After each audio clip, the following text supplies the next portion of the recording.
Welcome everybody to the Red G Fox channel. Thank you for joining us here. Nothing but Sanford and Son, from facts to clips to just hopefully entertaining to you. So it's good to be back. The heart of our channel has always been episode breakdown. Originally, that's all I ever planned on doing for this channel was episode breakdown. And we are season 4, episode 3. I'm going to say this is in my top half of you know how we always go 136 episodes. It's the back half. This is definitely one that is up towards the front half. And that is Old Brown Eyes. In this one, we see as we go through it, Fred gets his famous tiptoe, as you can see right here. Well, I can prove it. If you taking me in, let's go. I never get tired of seeing it. He actually does it in Sanford, I think 1 or 2 times. Throughout the show later on, we get to see that little tiptoe that he does. So yeah, this is where it comes from, the tiptoe burglar. It's September 1974. It debuted. I wasn't even alive yet. 7.3 out of 10. Honestly, our channel, because it has some memorable scenes, it has some great laughs. We're going to go over a couple of my favorite, including we'll show a clip where Bubba shows how he makes Bloody Mary. If you know, you already know. It's funny as heck. And especially the reaction with Lamont and Rollo. But yeah, so they got some great things. We give it 7.5 on our channel because it's just too good. It has too many good scenes. And you get Hoppy and Smitty, as I mentioned, Rollo, Bubba. When you bring these kind of friends, and like I said, Fred just came back. We've covered, this is only what? The 3rd episode we've got to since season 4, and he came back from his hiatus in St. Louis. So that's it. Let's get to the summary. Fred has been in the junk business for 35 years, and we get to see, hey, this is a big moment for him. They're even going to have a party. Let's check it out as Rollo and Lamont give a quick brief summary about, hey, what's going on? Why are we having a big party? 35 years ago today, my father started this business, Rollo. A poor man with nothing. Yeah, look like he still hung on to it.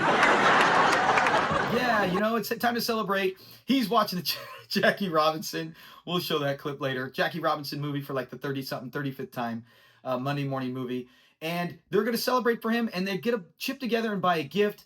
Well, Rollo's the one who took all the money, put it together, and bought it. Now, can you really trust Rollo? And Fred does not. And by mere coincidence, Frank Sinatra gets his room robbed by the tiptoe burglar, and Fred now has a signet ring that says FS, and he thinks it's Frank Sinatra's. We're going to have some of the best clips for you, as well as some fun facts and things about people you didn't know in the show. So speaking of that, let's get to the fun facts right now. I didn't know that. All right, sometimes with these fun facts, I'll go, oh, I knew that, or I know that. You know, a lot of people, we know the things we've experienced. I didn't know this one because I didn't really listen to a lot of Frank Sinatra's music. This episode title, Old Brown Eyes, is actually a play on Sinatra's comeback album and his TV special called Old Blue Eyes is Back. So when you hear the title, right now, because you think about it, you go, Frank Sinatra doesn't have brown eyes. Old Brown Eyes, well, it's a play on that, obviously, as we just said. In this, also, we can see Fred breaks a window and can be seen some foul language. I've actually covered that as a short on our channel before. But as he goes up there, he breaks the window. You can see it right here. And if you can read lips, you can kind of make out that he does drop the F-bomb. It looks like a SOB comes out as well. Very funny. I always say it's the red fox coming out in Fred Sanford. You can see it, but you're not allowed to hear it. You know, that was the one thing that they always had afraid of him right there. And this isn't the only time Jackie Robinson was mentioned. We talked about where they say, hey, slide, Jackie, slide. I love that. Slide, Jackie, slide. Let's hear it real quick. Yeah, he's upstairs watching the Jackie Robinson story for the 23rd time on the Monday morning movie. Slide, Jackie, slide!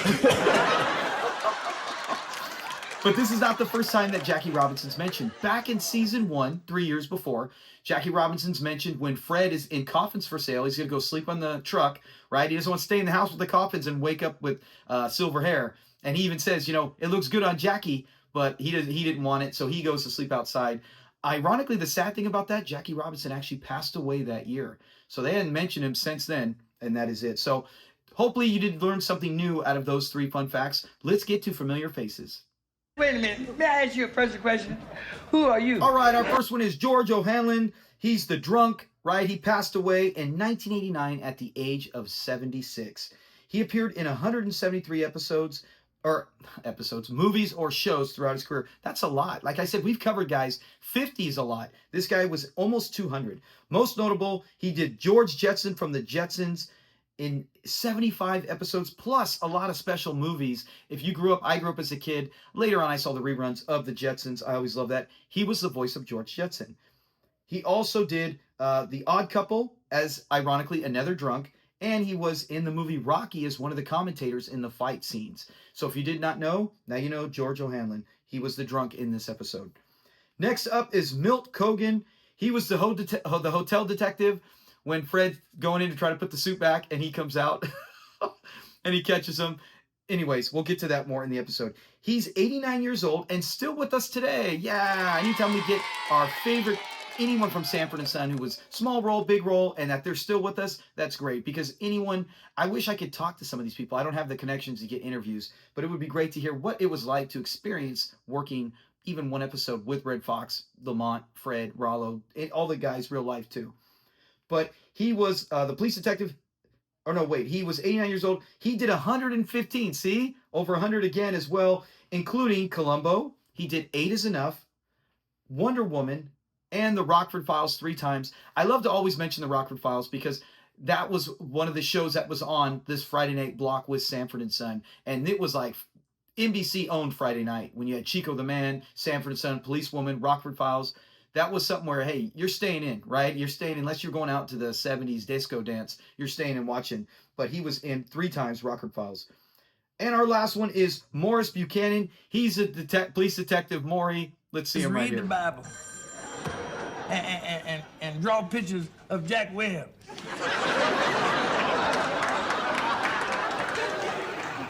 He passed away in 2014 at the age of 91. So, man, if I can reach the 90s, I'm doing backflips. I don't think I can at that age. He did 58, as we talked about. Some guys, 50 is a great career. 58 movies or shows with Coffee in 1973. He had a big role in that, as well as Uptown Saturday Night. You know, that's the one I believe with Bill Cosby. I've been recommended to see it. It's so ironic. I'll watch some Sanford and Son stuff on YouTube, and if I don't click, it just keeps replaying. Uptown Saturday Night constantly pops up as the next thing to watch. So I think someone in my YouTube universe is saying, you got to watch this because you're always talking about it, and yet here you still haven't watched it. I will get to that. But Uptown Saturday Night, 2 episodes of Ironside, another thing with a lot of Sanford and Son cast members have been in. Good Times, he was in that, and 2 episodes of Columbo, or Old Dumbo, as Aunt Esther would call when Fred goes undercover to try to find out more about Janet later. So I love all the different things like this when we find out where these actors did, where they came from, other shows that they might have crossed paths with other Sanford Son casts. So I hope you always tune in to at least see this, even if you've seen the episode. Now let's get to our episode breakdown.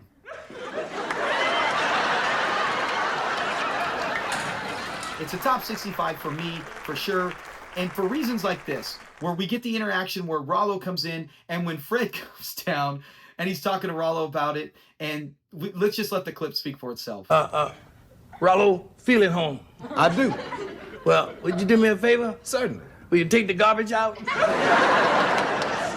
Well, of course. Where is it? In your shoes. Oh, man, Fred always has a million of them.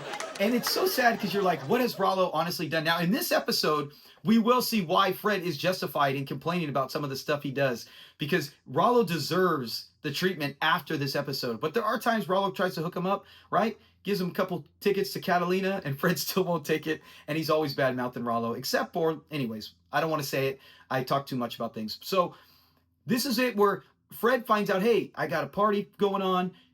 Lamont shows him his first present, and it's the door. And he doesn't even catch on that it's a... How do you not catch on? The paint job looks amazing. It really spruces up the door, and Fred still doesn't even see it. Let's look at the door. I don't know what. Oh, son. That's beautiful. That's beautiful. Sanford and Son. Established 1939. And then when he says, I'll go outside and you can show me my present, when he's even looking for his new Toyota. So Lamont's like, no, you're going to get your present later. They're going to have a bunch of buddies over, and he's got some things to do. This is something I never get. Why would you leave the present anywhere in the house? You don't want to lose it on the truck. I get it. Go up to your room and hide it. He hides it on the couch. Even after he got it, he just said, I got to run up to my room. There's a million places in this junkyard. Fred, being smart, ends up finding the ring, right? But right before, I think right around that time, it turns out Smitty and Hoppy have to come by. Oh yeah, Fred does find the ring. Let's see his reaction. It's one of the best, as always. Remember, anytime this song is used, Fred paid for the rights for this. Red Fox did, because NBC wouldn't pay it too much, and he said, I'll be damned. I'm going to play this song because I want to sing it. He loves it. And here it is right here. And would I be sure that this is love? I should have been a singer. If I didn't care. I love when Fred does that. Smitty and Hoppy come by, and then they find out, hey, you know what? We can't make it to the party tonight. But they have to go because they're in hot pursuit of the guy called the Tiptoe Burglar. And Fred's like, oh, yeah. And they found out, hey, he just ripped off one of the biggest entertainers. So now he goes. They take off, and now it, like lightning in a bottle, strikes right there. And now Fred thinks he's got the FS, just like Frank Sinatra. He's paranoid now, and he thinks that Lamont's part of this thing. I don't know why he would think that. Maybe Rollo would do it, but now he thinks Lamont's part of it, and he's got to return the ring and make sure no way anything happens to Lamont. And that's one thing that I really like about the episode, is that Fred, we always see how much he loves him, but he puts him through crap. He puts him through hell sometimes. And in this one, he goes out of his way to even sacrifice himself to go to jail just to try to protect Lamont, if it comes to that. And then we get the best part when he goes, not the best part, a very funny part, when he goes to try to return the ring, and he interacts with the hotel, what are they called? I don't even know. The people who clean the rooms. Comment below if you can remember. I can't remember right now. I'll probably remember it later. Anyways, he interacts with her, and she sees the jacket that Fred says he's trying to return the jacket. Fred should have dressed nicer, but the jacket, does it look like something Frank Sinatra would wear? This thing is Frank Sinatra's jacket? You ever hear him sing, I Did It My Way? Oh, yeah.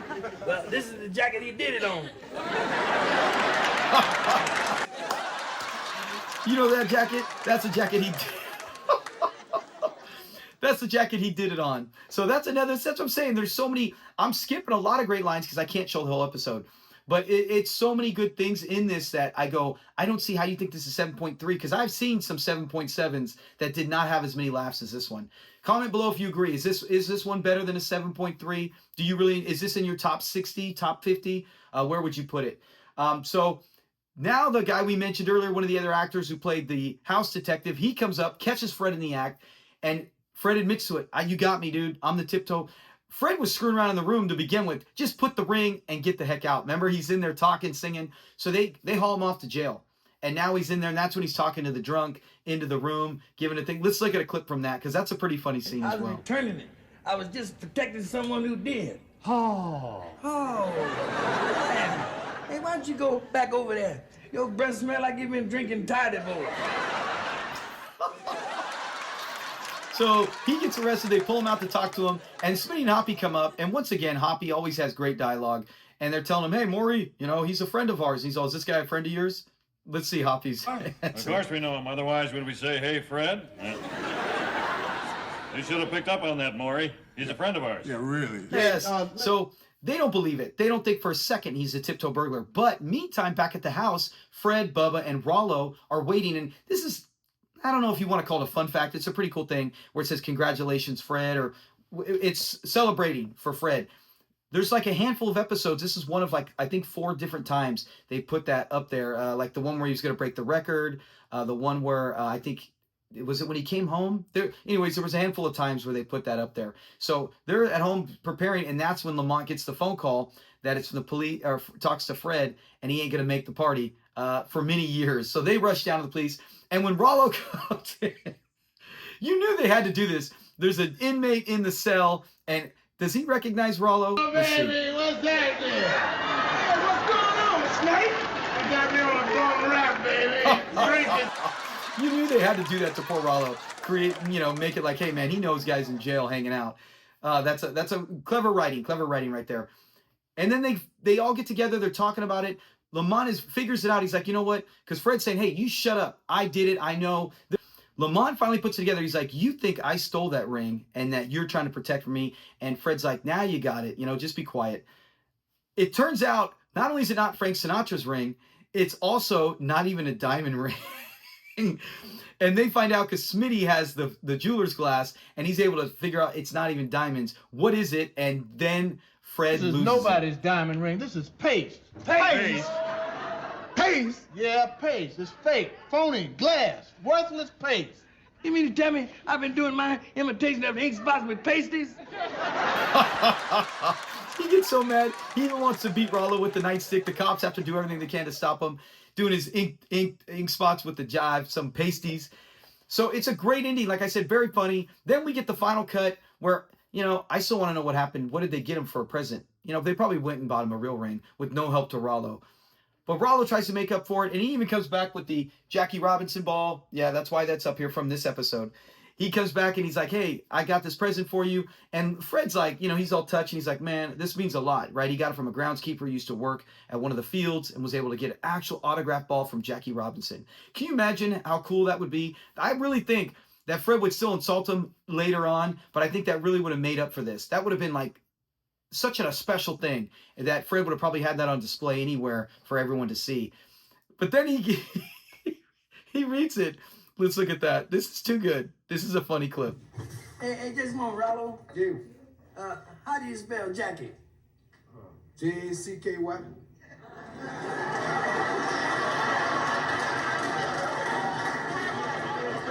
Yeah, that's right. That's the way you spell Jackie. But that's not the way Jackie Robinson spelled Jackie. Rollo can't even do it right, He can't even get how to spell Jackie. There's no internet. He couldn't Google how to spell Jackie Robinson's name. You'd think he would have known something about baseball. Maybe he's just not one of those athletes or guys who cares about sports. But that's when Fred breaks the window. That pisses me off. I'm like, Fred, you lost one gift, or you got a fake pasty ring. Hopefully they get you a new one.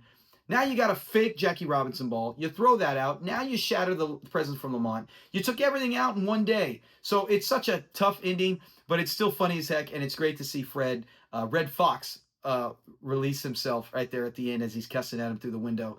But very funny episode. Lot of comedy left on that we don't, like I said, we don't cover. We shorten it. We don't break down the whole episode like we used to. That's too long. It's better to just get some fun facts, have a few laughs about some of the top scenes.